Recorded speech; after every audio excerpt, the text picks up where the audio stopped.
we have draft ready for North America, TSM versus Royale Club. And I am so excited to see how this is going to play out. Can TSM get their revenge here? Can Royale Club, just cement their name in the books? We'll have to see. I love like the band coming out of Royale Club. Taking Glaive out of that picture makes your life so much easier. Like we just said, like based on Lightning T, how much he has to worry about, without having to deal with an afterburn from Glaive, always like every couple minutes in that lane, it makes your ease of tension like a lot easier moving forward. Yeah, definitely. It's such a huge positioning thing, right? Yeah. Like, I mean, you with many heroes, you have to position yourself so you don't get ganked, but against a Glaive, man, absolutely so hard to play against. But not going to be part of the game here. So Scarf, first pick for TSM, and Royale Club, they're going to open it up with the Arden Rhyme. With here, I feel like that Scarf into that Rhyme wasn't too great of a pick coming out of Royale Club, due to the fact that Scarf is excellent poking, and Rhyme needs to get to your backline. So as long as he does, as long as Grasscoon is able to set down that gauntlet, push, like get that Vanguard out, push Rhyme as far deep as he can go, it will really help them out. But the counter to this, they have that Sky on the other team, they have that Scarf on the other team, they are well prepared ahead of time to deal with this Rhyme later on. Yeah, they definitely are. I mean, those are a couple of heroes that I don't want to go against if I'm playing Rhyme. And I'm definitely a Rhyme player. So this is to go against Sky. This is a highly mobile hero, someone that's going to be jumping around. I don't want to deal with that. I don't want to deal with Scarf because he's in the back line, so I'm going to have to get past Fortress and Sky just to get there in the first place. And it looks like we might have had a little bit of an issue there in the draft, but these guys will work that out in the background. But, just as I'm saying, like, and you're on point with it too, if you guys are Rhyme players, if you don't know about Rhyme, then, just take note of this when you get in your matches. Like, Rhyme he loves to be against melee heroes. He loves when someone wants to be in his face because Rhyme wants to stump right on top of you. Once you get a couple basic auto attacks off, boom, you get your root, right? You're pumping out your A, you drop that Valkyrie, you want to be on top of your target. It's going to be so hard for them this match. Yeah, and as long as he's able to get into close quarters, I think he's probably like one of the highest sustained damage heroes that currently that is offered in 1.16. He's able to get so much fortified health off. He's able to land his skill shots. But the thing is, when you're far away at a distance, just getting there you're gonna take so much damage coming out of that forward barrage, coming out of that fireball is coming from Scarf. Yeah, well, you hope right now that essentially it's going to come down. A lot of this is going to be on Arden's shoulders. I think gauntlets are going to be a serious deal. If the gauntlets land, if they can get them in position, then Rhyme can get there to follow up. If not, it's going to be so tough. Yeah, and you know what? To be honest, I like the composition coming out Team SoloMid a lot more. I feel like they did a lot ahead of time in terms of preparing for this draft, making sure they knew exactly what to do. Yeah, well, it's high-powered draft right there. A Scarf, a Sky, and you've got a Fortress in there. This is like a very offensive draft. There's not very much defense to it. So I'm curious to see how TSM, do they come right out the gates, just firing, hammering? Do they look to get those invades? Because it feels like that's something they can definitely do. Yeah, so be sure to look at that Sky this game. Sky's going to be probably like one of the biggest defining factors in that early and mid game. All right, guys, well, keep your eyes on the Sky. We've loaded into the Halcyon Fold. And with that, we toss it over to our casters, Shinye and Forecourt Jester. I was really curious to see if he was going to mispronounce their names right there, but Shinyi, good to see you once more. We're back into this grudge match.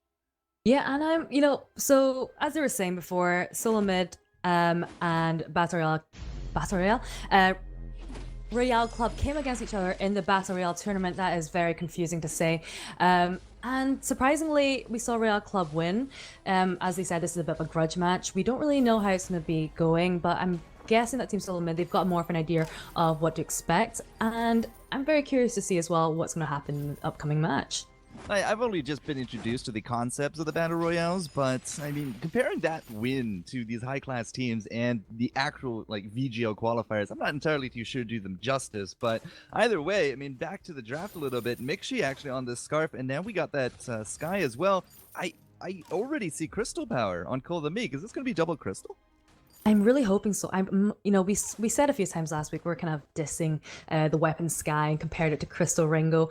I think Crystal Ringo works so much better, especially against heroes like Rhyme and Arden, where you can just forward barrage, you can just continually poke away and reposition. And I really like the draft of the Sky into the Rhyme, or the Sky and the Rhyme. Sky can dance around, dodge the Winter Spires, and it looks like we're seeing a little bit of dance already in Royale Club's jungle. Well, they did. Oh, wow, that last auto attack. Cole is going to clean up right through. And as you said, dancing, like the mobility factor here. Coldemik's not even done to this one. He's just going to kite out again, even more farm. Another 22 into his pocket. And, you know, they just literally sweep right through, took it right from under their noses. Graskun is actually still level 1. Coldemik is going to be hitting level 3 mark here fairly soon. Scarf is here as well. He just came down. He did a little bit of shopping. Yep, he got himself that crystal power as well. But look at Cole. I mean, with that extra farm, he's up to now already 3 crystal bits. Yeah, and he's going to be dealing a lot of damage. He'll probably be going for that Frostburn Broken Myth that we'll be seeing very early on. We can see that Sky, especially when they do get the early advantage, they can really snowball the game. And Graskun just jumping onto Mixie there. Yeah, but that early damage kind of called to make the reposition here as well. Graskun's going to be in some big trouble, and he is going to drop himself as well. 2 kills and that early jungle advantage going over to TSM, and they're saying, all right, well, let's see if we can do it again. Unfortunately, Care Package was not part of that fight. Yeah, we do got that minion mine going down, but either way, he was able to get those back. So the invade here from Coldemik is not going to be as profitable, but still, maybe we could really come into this game strong. Yeah, we saw kind of a bit of overextension there coming out from Graskun and Lightning T. You know, not very nice move there. We saw both of them going down very, very easily. Very nice clinical team fight that we saw coming out from TSM. We saw the power of the forward barrage is just going to chunked away Lightning T and Graskun's damage. It just wasn't quite enough. Like you said, they didn't get much from the backs, but it did give them the kind of jungle control. You know, it's very cerebral. Care Package and Grass can be very aware that they're there. They're just face checking that bush. Yeah, and Flash is going to be the guy that they're going to try to take down. Eventually, they do it, and that's going to be Ryan putting the first kill on the board for Club Royale. But still, I mean, like Mixie, the poke, the damage. I mean, we are just really bringing down Care Package low, and they just don't seem to have an answer for this mobility and the poke between the Scarf and the Sky. And look at this. I mean, Sky's just going to go straight into this back. And even if you can take down Coldemik right here, I mean, he is just going leaps and bounds ahead in the money. The power is already there as well. He just obliterated that back. Yeah, very nice disengage there coming out from TSM. They recognized that Cole didn't have that much energy and Mixie wasn't looking too great, so they were able to pull back. And it was very chancy what Coldemik did there by taking the backs. And you know, like you said, 31 to Care Package is 14. That is a massive difference. We're seeing him picking up that piercing shard already. Flash actually stole that, and he's delaying the back here of Care Package. I mean, if there was a Sky somewhere around here, I would actually put my money that Rhyme was going to drop to the floor. But, I mean, it's not going to happen there. But as you said, I mean, that early game, Coldemik is looking at level 6 by the 5-minute mark. Yeah, it's kind of similar. You know, we saw the Angry Pandas. Who are they playing as? They completely mind blank there. But the Angry Pandas mouse sports game, we saw this. Yeah, the mouse sports. They completely took the early game advantage with the Sky, and we're seeing a very similar thing happening here. Coldemik, he's level 6 already. You know, he's just doing so well. He's very, very aggressive, and you know, this is what we're expecting from TSM. They're such aggressive. They can be very aggressive. And aggressive Skies definitely, well, paid out a little bit there. Nice dodge on top of that scout mine, but. Scout Trap. I don't know why I want to keep calling it a minion mine, but at the same time, Mixie, he's now going to be in lane. He did drop for that kill, so we are actually even on kills, but 500 gold advantage going over to TSM. Care Package and crew, they're going to be trying to take down this little Scarf, but he has the boots. Mixie's going to be A-okay. They know exactly now where Club Royale is, or Royale Club. And, I mean, TSM, they have no real need to kind of fight at this point. I mean, Coldemik's just picking up the backs. They pick up the entire farm. Level 6 advantage is still there, simply because Lightning T and Care Package are just not at that level 6 mark. Yeah, and that's really important. But one thing I find really interesting is that Mixie is falling a little bit behind in farm, and he's got some really impressive stats. If you look over at the Fame Glory app, he's got the second highest average CS per minute. So he's falling a little bit behind right now, but it doesn't matter that much because Coldemik and FlashX do have such an advantage right now. Well, 2 for 2 for the score, and as we keep going into this, I mean, it's not game over by any means here from Royale Club, but, I mean, that early game has really kind of slowed down here with Coldemik. My guys aren't moving, so what's going on with the full? Well, we're just seeing them kind of just, not much is happening. We're seeing, Lightning T aggressing on a Mixie there. Okay, you have to take it. I was like, forecourt, you're gonna do this? We saw the Hellfire Bird coming out to Mixie there. He's looking a little bit fragile. Lightning T going for that weapon, but he's gonna try and poke away at Mixie there. It's all still you, miss. Really, it's still me. Yeah, Yeah. Actually having to teleport home right now, but so FlashX Caldemic having to step up to that laning position. Things are, we're beginning to see Royale Club catching up a little bit now. In terms of gold, we're seeing a lot closer now, 11.2k to TSM's 11.6k. And we just see Arden picking up that Warhorn there. Very good. Looks like he's going to be going for an aggressive support play. We FlashX prioritizes that fountain a lot more. It's going to be interesting how that's going to compare, but we see him with that Warhorn. All right, so I've restarted. I'm back into this, and still 2 for 2. Great. I mean, the attempts were made. I saw Sorablade picked up there for the Ringo, which is definitely something that I do agree with here. Every time we've seen Tension Bow on early auto attack heroes, they've just never actually won. So I'm very happy to see that Sorablade definitely going to be boosting those chances. Back to this though, I've been told that the Battle Royale tournament was actually a real tournament. It wasn't a Battle Royale tournament. That nobody, either I missed all the cues or nobody bothered to actually tell me that it was not a Battle Royale. So I do apologize for that slip a little bit early on, guys. That is totally on me. Yeah, I think it was a community tournament. I was on last 2 weeks ago. I think it was Nemesis that took the win over Royale. This is so confusing with all the Royales going on. And we see Caldemic getting some damage there onto Grassgun there. All right, so my tablet is just deciding not to play nice. I'm going to get my phone. It's all you miss. Okay, so we're seeing TSM grouping up a little bit, and we do see Royale Club hanging around in the lane. Hanging around in the jungle there, Lining T and Grassgun heading up to the lane. It's looking very, it's looking very close right now. As I said before, the gold difference has narrowed out a little bit. Caldemic still massively ahead in terms of farm against Care Package. Is sitting at 40. They're doing quite well of dancing around each other. Quite a passive game so far. And one thing I would like to point well, FlashX is face checking that bush, getting a little bit caught out, and the Dragon Breath coming out there from Mixi. We're going to pick up the kill onto Care Passage, Grassgun trying to get away, but nonetheless that is a 1 kill pick up there. We do see Tackle the Pack release, but that's a good advantage TSM have, and it looks like they are going to be starting the gold mine, increasing that gold mine gold difference even more. We're seeing the Hellfire Brew coming out onto Mixi. Does catch him. Grassgun going in for the steal, but Mixi gets the gold mine. 300 gold payout there, going towards TSM. So how you doing there, Forecourt? I mean, TSM getting the kills, I mean, with that early advantage, it would definitely feel like it should swing their way. My phone's nearly ready to go, but I mean, the early game advantage is clearly there for them. Yeah, we saw a lot of damage there coming out from Mixi, so I do like that Lightning T has that Sword Blade, as we said before. Tension Bow just doesn't seem to be working that well, and even if we do look at the last game between Lemon and Lime and G2, we saw Apple going for that Tension Bow, which really did not work well.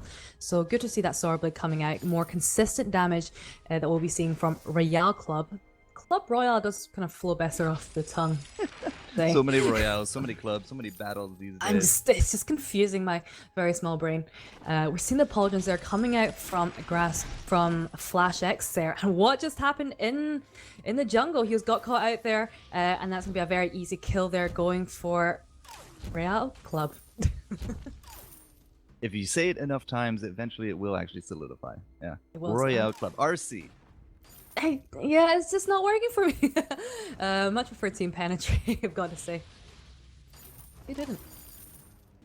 Well, I do apologize to everyone here. I did not foresee any kind of issues with tablet or Wi-Fi, but my phone's back into it, and, well, all right, 3 for 3. I mean, 6 kills in 10 minutes. It's not exactly the most intense early game, especially with Caldemic now at level 10. My goodness, he's really just motoring on up there. But Care Package has, caught up to that one. So, I mean, I'm not going to discount them yet. Cash, not really that different either. Just 1,000 or so between them. Well, there's 30 difference between creep scores between Caldemic and Care Package, but there's also 30 difference between Mixi and Lightning T. So I think it kind of just balances out if you look at the whole picture. Like you said, it's a pretty close game. Both teams do have kind of late scaling comps. I would say that Caldemic probably did have the early game advantage, which he used very well. Caldemic can take a lot of damage there. Yeah, if he gets jumped like that, I mean, you're just not going to have really good team fights, especially since I don't actually see a fountain on Flash yet. No, he went for Yeah. that early Atlas Paladin, which is not a terrible idea. We do got that Hellfire going out, and Cole is still the guy that's getting chased down. Graskun leading the way, just trying to give that vision. But have they actually gone a little bit too far? TSM now looking for an option here to try to jump on top of Lightning T. Coldemik again has to be into that back. Here comes the breath from Mixture. The puppies were out as well, but their Sky is actually down. Care Package able to just go right through that breath. Mixie's now going to be the one on the retreat, and Flash, he is just so slow after that Achilles shot, and Lightning T is going to bring him down low. Still, it's going to be Royale Club now actually looking very strong here into this mid game. Yeah, that was a very nice fight, but then bit sloppy on TSM side. So what we saw was that we saw Lightning T poking really well with the damage, but then they split up. We saw FlashX using his attack with the pack, and he was adamant on picking up the kill on Lightning T, but the whole time Care Package was on Mixie, and he got him to so low that Mixie could not do much to help. Split focus there. Not very nice team fight there from TSM, and Care Package getting caught in the jungle. Yeah, but he does have boots. I'm just not sure it's going to matter at all. Coldemik, even across that wall, does have that Frostburn ready to go. Has that Broken Myth on top of things. Jeez, the gold mine just melts. Absolutely destroyed, I think. Yeah, all right, there we go. For me, it was one hit point for like 5 seconds, so pretty silly. But still, I mean, they get themselves that kill. They got themselves the gold mine. They will stay ahead in the gold. But as long as Coldemik cannot be the focus like that, TSM shouldn't have really too many more issues in this game. Yeah, I think Lightning T is just doing a really good job. We saw how much damage, like you said, Coldemik took so much damage there from Lightning T at the start that he couldn't really offer much to team fight. It was a bit too risky for him to kind of throw himself into the middle there, and Lightning T is being very aggressive in lane again. Well, this time they actually landed the damage on top of Mixie, and as you can see, he's going to be just kind of hightailing it. We don't really have a lot of defense here for Coldemik. No reflex block on him. Actually, the only reflex block we have right now is on Mixie. So as long as we don't Hellfire the little scarf right now, it's almost guaranteed. It is guaranteed to land at this point. Yeah, so he's just got that armor. He's not going for the reflex block. Would have preferred to see that earlier reflex block, like you said. So we can just see that he is being shot down very easily. I think he really does need to prioritize defense a little bit more. And he's very aggressive and very good at what he does. But we are beginning to see the lack of defense causing some slip ups in the team fight. And it looks like FlashX is very keen on engaging there. Yeah, we actually still have 60 seconds on the Hellfire, and that's definitely going to be an advantage here for TSM. The puppies are there, and the vision is just absolutely insane. Lightning T, that's actually a really good block there from Graskun, but it's not enough to keep Ringo going, and they will trade it 2 for 1. It's only Care Package now left, but he is fairly tanky. He's not going down that quick, and now FlashX, that dodge actually could have been the difference. If we had a little bit more fortified health, he might have been able to take down FlashX, but I still wasn't confident that Ryan was going to be able to bring that back from that ace. So still, TSM, again, more kills, a little bit more cash now, and this should be a pretty quick turn on their end as well. Yeah, and a really nice gold swing. So that was a really nice team fight. We did see Coldemik getting stunned on that gauntlet, which is a little bit unfortunate. He did die later on from that because of it. He was low in energy. He didn't have the reflex block, which, if he had a little bit earlier, maybe it would have done a bit more. Lightning T catching FlashX and Mixie out. Yeah, but Lightning T just really can't seem to chase him at this point. Even with the 2v1, knowing that Cole was coming into that, if he funneled into that bottom little corridor, I mean, that's just easy pickings for a Sky, especially with that forward barrage. You just can't really dodge it too well in there. So either way, they do get the turret. They did take the minion mine as well, so that's going to be keeping Royale Club a little busier here. Decent gold payout is going to go to TSM. So their cash has gone from pretty much on par to about 3,000 advantage in their eyes, and they pick up that decent right before the Kraken. So the timing is pretty much on point as well. Yeah, so they are beginning to creep ahead slowly, 3k gold advantage. You can look at the itemization. Lightning T is just so far ahead. FlashX just jumping straight in there. Yeah, Graskun was waiting for him. The vision was pretty good. Here comes that Hellfire again. It's going to be on Flash this time. He does not have that reflex available. It doesn't really seem to matter. He does actually have a fountain, though, this time. So, big breath and Care Package. He's going to try to just weather it, and the fortified health will make sure he's alive, at least for now. But Coldemik is able to take him down, and I'd be very surprised if we can't pick up Graskun here. Coldemik's going to go for the triple, though. Gets 1 and 2. And, well, all right, Scarf will pick it up, and Cole is just going to die because there's just nowhere to go. But they will get the turret and the 8. Such a hard dive there trying to pick up the kill. You know, wasn't very sure if they're going to get a kill on either Lightning or Grassgun, but I'm glad that they did. Nonetheless, you know, we're seeing a bit of split focus coming out again. Very nice Dragon Breath coming out, Mixi, you know, chunking away a lot of the health there. So, you know, they're going to get 2 turrets out of this and the Kraken. So that's a very nice outcome coming out from the team fight. And that goal difference is now at 5k. So that is a lot. Flash X, he's got that fountain now. He's looking like he's gonna be building for that crystal, which I think Caldermic desperately needs a block. So that's kind of good to see coming out from them. Royal Club is just saying, all right, we know you're doing the Kraken. Unfortunately, the timing is just not going to be on their side. Flash X is able to start it out early, position it. Mixi and crew, you know, they're able to take it down. This is actually something you don't see every day. Royal Club trying to get as much damage on it as they can, but they're not going to be able to follow right through that. Not with TSM there, so they're going to have to go around the long way. Not really going to be the end of the world. This Kraken might not actually get a lot of damage at the rate that it's going down. Yeah, so we saw TSM prioritizing the infusions before, but it looks like they're going to be trying to pick up the kill there as they jump straight onto Lightning Team. Yeah, Warhorn in there from Flash X. We do actually have a Crucible on the little pup now as well. 3 of his activatables. Death from above, 1 stone on top of his grass, and well, that is just a very dead Rhyme. He is not going to be part of this fight whatsoever. And now with Royale Club getting shoved right back into their base. I mean, the Kraken still has a little less than half hit points, but as long as it tanks out long enough for these turrets to go down, I'm not too sure it's actually going to matter. Caldermic again going to be just chasing these guys off. Lightning T with the reflex at the end of it will live through it, but again, doesn't matter. The turrets are down, the Kraken is there, and that crystal just does not exist anymore. Let's see what we can do here in game number 2 as, again, like TSM with this double crystal. Rome said that he felt like they had a lot of practice, so they thought a lot about this one. And I got to say, game 1 definitely went into their favor very quickly. Yeah, I've got to agree with you. So, you know, we saw kind of Royale Club kind of bringing it back a little bit. You know, they were picking up a kill now and there, but I definitely felt Team SoloMid had the kind of control. They were in control of the whole game. And, you know, at that end there, it was a very decisive team fight. So I've definitely got to agree with you. Team SoloMid looking very, very good, but we can't discount Royale Club just yet. No, I wouldn't put it past them to actually come back into this because, again, like they do have that experience. They have beaten this team before, but as soon as we started seeing that early game snowball, I'm really surprised TSM didn't push it harder. But at the same time, I mean, their mid game, it wasn't the best. Still, when they got that first advantage, like that 3,000 gold in around the 12-13 minute mark, it just kind of went from there. So TSM will do as TSM does. Really nice item builds by the end of it. And look at Meek, you know, 6,900 gold. He didn't even end up being the, you know, richest of them all. Well, all right. So Xinyi and I are going to take a little bit of a break here, and hopefully my devices are done being silly. So let's get silly for game number 2 with Romanist and Romanist. Yep.